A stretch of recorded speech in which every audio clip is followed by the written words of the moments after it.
প্রধানমন্ত্রী মোদি একজন খুনি, সে দোজখের মতোই কঠোর, তবে দেখতে সবচেয়ে সুন্দর মানুষ। একদিন খবর পেলাম ভারতের 7টি বিমান ভূপাতিত করেছে Pakistan. 7 planes were shot down. মার্কিন প্রেসিডেন্ট ডোনাল্ড ট্রাম্প ভারতের প্রধানমন্ত্রী নরেন্দ্র মোদীকে সবচেয়ে সুন্দর খুনি বলে মন্তব্য করেছেন। এ সময় তিনি মোদীর কণ্ঠস্বরের অনুকরণ করে ব্যঙ্গ করেও কথা বলেন। No, we will fight. स्वदेशी हथियारों की ताकत पूरी दुनिया ने देखी है।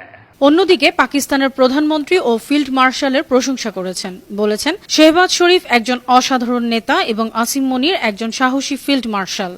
বুধবার 29 অক্টোবর ভারতীয় গণমাধ্যম হিন্দুস্তান টাইমস জানিয়েছে, দক্ষিণ কোরিয়ার গিয়ংজুতে অনুষ্ঠিত এশিয়া প্যাসিফিক অর্থনৈতিক সহযোগিতা এপিক শীর্ষ সম্মেলনের আগেই ট্রাম্প এ মন্তব্য করেছেন।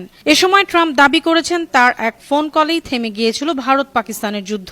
ট্রাম্প তার বক্তৃতায় বলেছেন, Prime Minister Modi is the nicest looking guy. He says, and he looks like you'd like to have your father. Like he's a killer. He's tough as hell. প্রধানমন্ত্রী মোদি একজন খুনি, সে দোজখের মতোই কঠোর, তবে দেখতে সবচেয়ে সুন্দর মানুষ।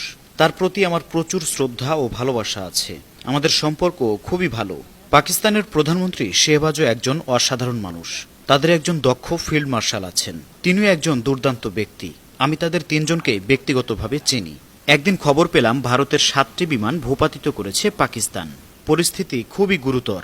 The Prime Minister of Pakistan is a great guy, and the Field Marshal, they have a Field Marshal. You know why he's a Field Marshal? He's a great fighter. He really is. He's a great guy, too. And so I know them all. And I'm reading that 7 planes were shot down. They're going at it, and they're really starting to go. And this is a big thing. These are 2 nuclear nations. 2 দেশই পারমাণবিক শক্তিধর, তাই এটা ছিল খুবই চিন্তার বিষয়।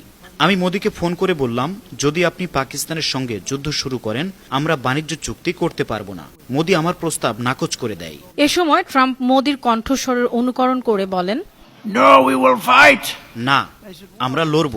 এরপর আমি পাকিস্তানের প্রধানমন্ত্রীকেও ফোন করলাম। আমি বললাম, এভাবে চলতে থাকলে চুক্তি হবে না। তারা সত্যিই রাগে ফুঁসছিল, বিশেষ করে মোদি। তিনি খুব শক্ত নেতা, একেবারে কঠিন মানুষ। আমি ভাবলাম, হ্যাঁ, এটাই সেই মোদি যাকে আমি চিনি। কিন্তু 2 দিন পর দুজনেই আমাকে ফোন করে বলল, আমরা বুঝতে পেরেছি। তারপর তারা যুদ্ধ থামিয়ে দিল। দেখো, এটা কি আশ্চর্যজনক নয়? আমার মনে হয় না বাইডেন এটা করতে পারতেন। You think Biden would have done that? I don't think so. আন্তর্জাতিক ডেস্ক, বানো TV. They wouldn't have thought of it.